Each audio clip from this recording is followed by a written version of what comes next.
Houston Station, we are ready for the event.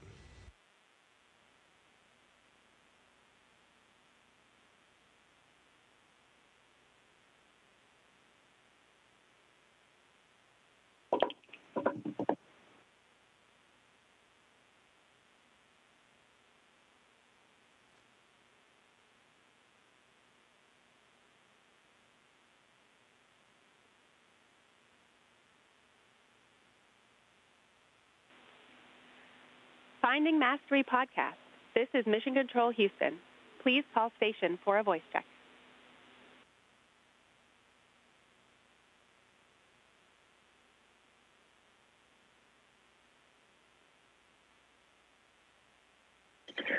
Station,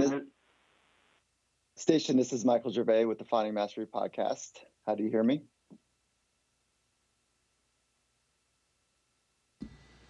Dr. Michael Gervais, it's great to hear your voice on behalf of the Expedition 69 crew. It is a real pleasure to welcome you aboard the International Space Station. Oh, what a treat to hear that. And Woody, Dr. Hoburg, I am honored to have this conversation with you. And first, it's just like, I want to say congratulations to what you've done and what NASA collectively has been able to do. And I just have to pause for a moment. Like, look where you are. Look at these surroundings that you're in right now. Let me just soak that up. What is that like for you?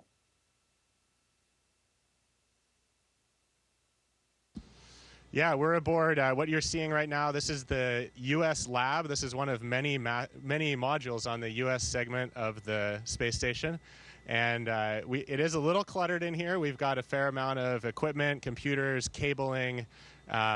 We try to keep the place neat and tidy, but certainly a lot of scientific equipment and supplies up here to do our work. I bet in a confined space that is neat and tidy. But from my vantage point, this looks like it is like orchestrated chaos.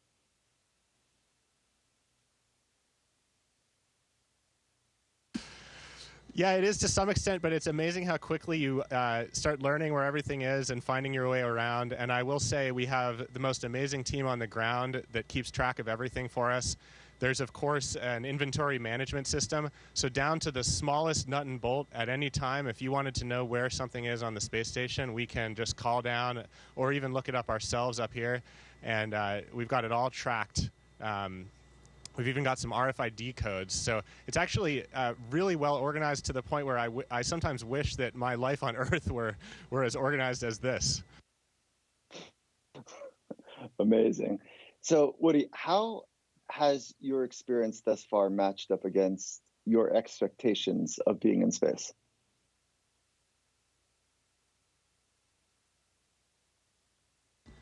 Well, you know, the expectations that I had to draw on before I flew was my training. And we have so many amazing training facilities at NASA and at SpaceX, since I flew up on a SpaceX vehicle, and actually all around the world at our international partners. And so through my 2 years training for this mission, you know, each little training environment we have is one kind of simulation or component of preparing for the actual experience that's up here. And you can't have the real experience until you're actually here. And I knew that when I was on the ground. I knew that there was a component of unknown associated with flying in space. And I was excited about that. That's part of what drew me to this. But I also knew that I couldn't possibly know exactly what that component would be. So honestly, one of the surprises has been just how prepared I was. The training was amazing. Getting here, it looks like the inside of the space station looks very much like Building 9 at the NASA Johnson Space Center, our space vehicle mock-up facility. And it's just amazing, all the little components of training, how they add together. And I realize up here that I was actually completely prepared. And the little things like floating are really fun. And you adapt to that all quickly, the unknown stuff that I didn't quite know how to prepare for. But the key parts we were fully trained for on the ground. So one of the things that is absolutely the undoing for so many people, especially in high-speed, exacting, high-pressured environments, is managing or working with the unknown. And I hear you say that that's something that you absolutely love, is stepping in or exploring the unknown. Can you unpack that just a bit and maybe an insight about why it's been hard for so many of us, whereas those of us who are trained, it's something that's relatively exciting?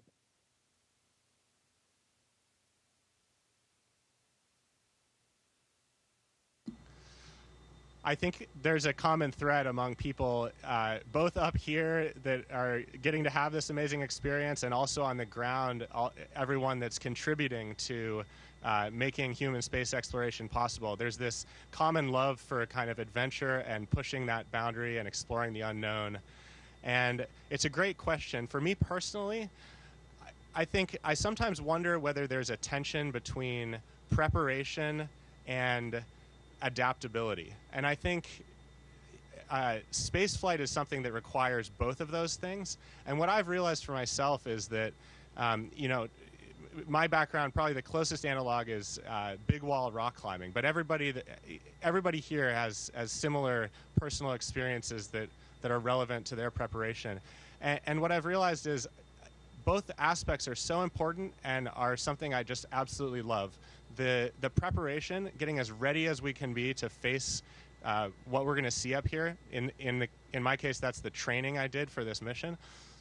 But then also the adaptability and realizing that days are not going to go to plan, that we're going to have to work through challenges, that unexpected events are going to occur, and we're just going to have to kind of adapt in the moment and figure out solutions. And up here, it's been a pleasure to do that. We've certainly seen some of that already in my 5 weeks up here thus far, things not going to plan. And it's really fun because we get to work with the ground, work with mission control, work with the experts and principal investigators on the ground who have the expertise to figure out solutions. And it's always really fun when an unexpected challenge comes up and then we figure out a way to solve it. The framing of the unexpected and the excitement for the unlock, I think, is one of the main unlocks I'm taking from this conversation. And can you share any large epiphanies that you've had since you've been up in space?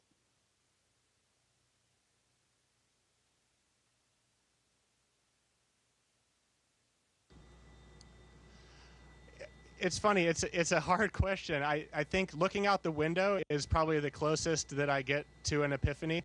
We're busy in here every day doing a bunch of science. And when we have a few minutes to go look out the window back at our beautiful gem of a planet, just realize how fragile the place we call home is, and realize how thin the atmosphere is. And Earth is like its own little spaceship in the blackness of space. And it's just such a special place. And so when I'm up here and I look back at Earth, I see all these amazing places that I look forward to visiting when I get back. And although I'm just so thrilled. This is such a unique life experience being up here.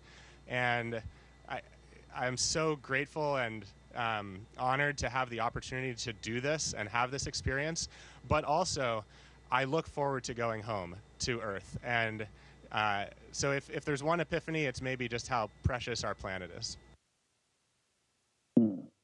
And how has your perspective shifted about humans potentially being a multiplanetary species?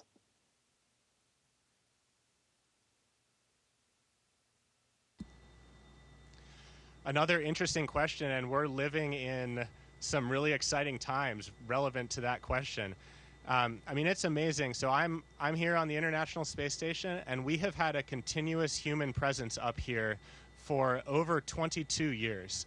So there has not been a moment in the last 22 years when people have not been living and working in space. So in some sense, we're not yet multiplanetary, but we have been a spacefaring species for a long time now.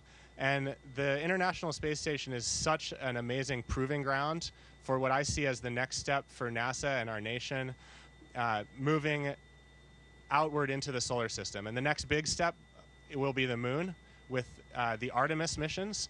And I'd like to see us go set up a similar type of proving ground on the moon And that's the right next step for ultimately landing humans on Mars, which is going to be so exciting. I hope maybe we'll see that in my lifetime. I think we probably will. Maybe sooner than some people think.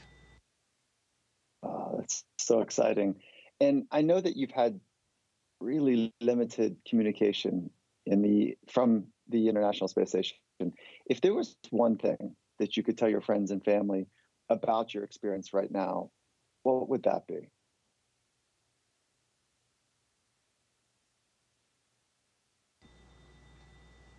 Oh, probably just how much I appreciate how they've shaped me and their influence on my trajectory.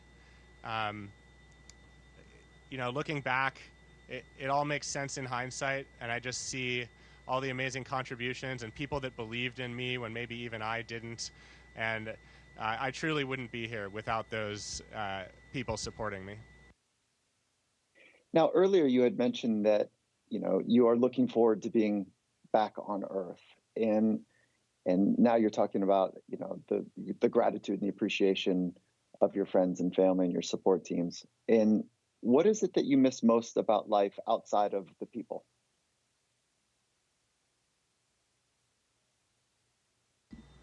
Showers. Showers. Oh goodness. Okay, so showering in space is obviously the relationship with water is obviously very different.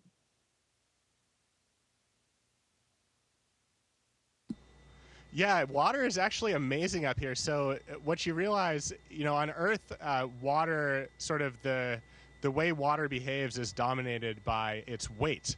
But up here, everything's weightless, and so the way water behaves is dominated by the forces of surface tension. And so you can actually take a decent shower up here. We use water, and we could kind of cover ourselves in water, and it just sticks to you. And then you'll get some soap going, you can get a good lather going, and then there's kind of a multi-stage process, toweling yourself off. So it actually works amazingly well. I somewhat joke, but I certainly do look forward to a good, proper shower when I get back. But we actually managed to keep ourselves surprisingly clean up here. Okay, so as a high performance psychologist, I'm going to ask about the challenges that you've had emotionally and mentally. And so, can we start with some of those challenges that you've experienced that were in that gap between what you prepared for and what is uniquely your experience on the ISS?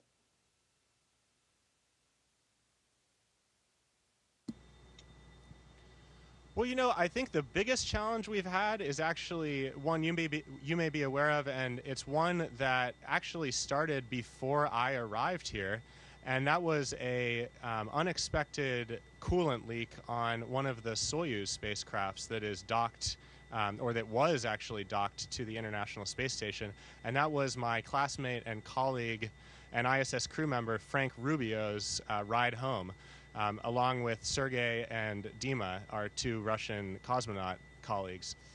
And so in the aftermath of that unexpected coolant leak, we realized that those three guys would be spending not 6 months up here as they had originally planned, but a full year. And so and I'm up here with them right now. And I have to say, I've been so impressed with all three of them and their their attitudes and their leadership in dealing with that challenge. I liken it to if you were running a marathon and someone came up to you at the 20-mile mark and said that you're actually running 2 and you need to keep going not to 26 miles but to 52 miles. It's just amazing Frank's leadership when I arrived here, and just taking everything in stride and dealing with those challenges. I've been super impressed and learned so much from his reaction to that. So you're in tight quarters, and relationships are at the center of this whole thing working. Do you have any insights around relationships in tight quarters, and more specifically, relationships where there might be tension in trying to solve something that's complicated?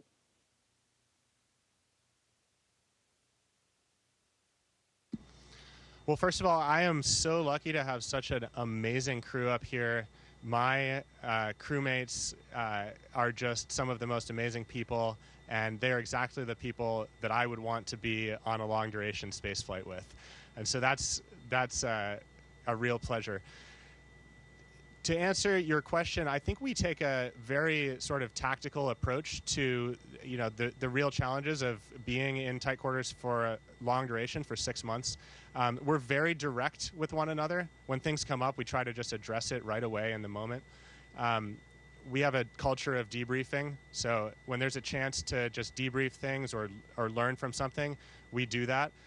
And then, we're lucky here on the space station that the crew has crew quarters. So I have my own. It's about the size of a telebooth, but a telephone booth. But I have my own place that I can go to get just a little bit of peace and quiet.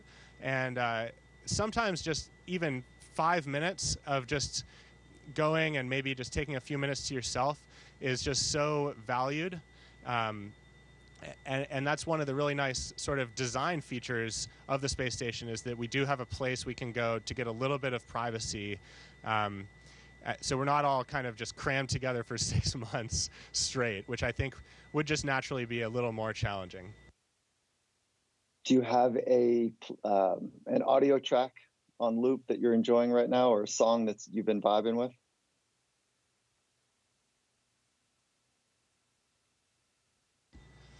We actually have some servers up here, and we have an amazing support team on the ground that uplinks movies and songs and podcasts and a whole range of media. And so my brother has actually been curating soundtracks for me and uplinking them every week. So I've been really enjoying that. Every week I get a new playlist from my brother to listen to. And the variety and just sort of not knowing what's coming, again, going back to the unexpected, that's a really fun part of it. Too fun. All right, so let's just quickly shift gears. We've got 2 minutes left in this conversation, and I just need to understand how your sleep and work patterns have been affected by the very different rhythm of day and night cycles. So how has the lack of day and night cycle affected your sleep and work patterns?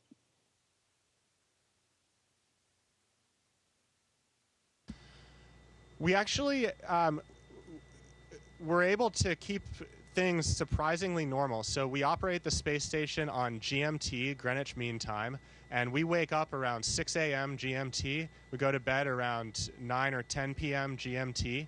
And so although we see 16 sunrises and sunsets every day, in here at night we turn the lights down, and we've got some shutters that we close on the windows. So we're not, it gets dark on the space station at night, and then in the morning we turn the lights on, we open the window shutters.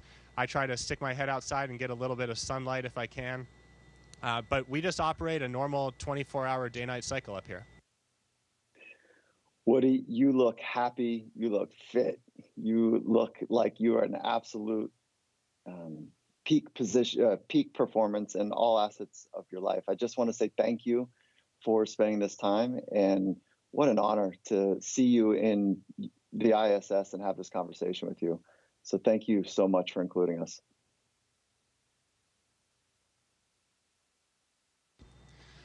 Michael, thank you so much. It's truly a pleasure and an honor to get to speak with you.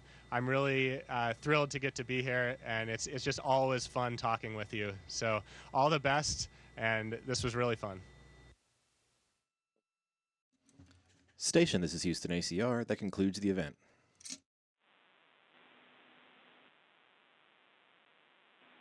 Thank you to all participants from Finding Mastery podcast. Station, we are now resuming operational audio communications.